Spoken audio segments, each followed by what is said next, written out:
Good morning, YouTube. My name's Kalli, and I'm here to talk about books. I started off this year with a very ambitious reading challenge, for me anyway, of reading 5 books a month that adhered to certain stipulations, which I think is awesome, and I've been seeing a lot of other people with their reading challenges being very successful and already have read like 10 books this year, even though we're only like 2 weeks in.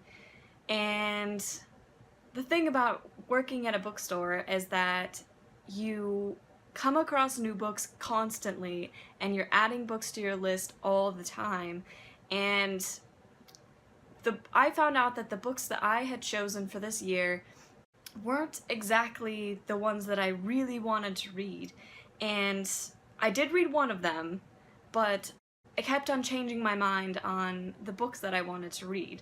I had committed to reading these 5 books, which I chose for different reasons, all of these, and I was reading Magnus Chase, which I did finish, and then we got Blankets by Craig Thompson into our store, which is one that I've been waiting to read, and I couldn't help it. I just had to pick it up and take it home and read it, and that took up a lot of time that I could have been reading the books that I had committed to reading this January.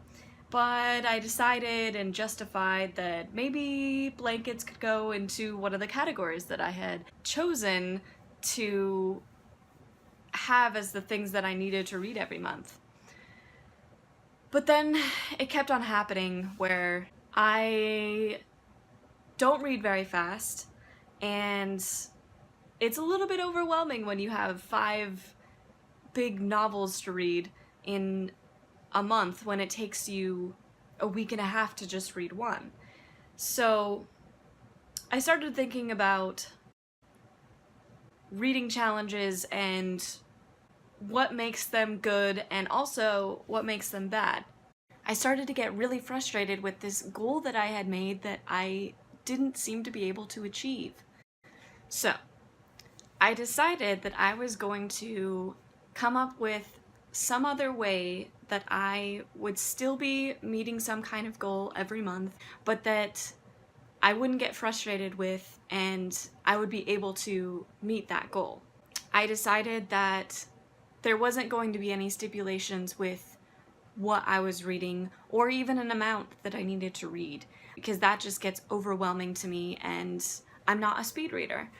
I've decided that I'm just going to make one promise to myself, and that I will always be reading something, and that I will read something that is meant for kids every month, and that I am keeping up to date with new books that are coming out and things that other people are recommending. So those are my thoughts starting out in this January on reading and challenges and such.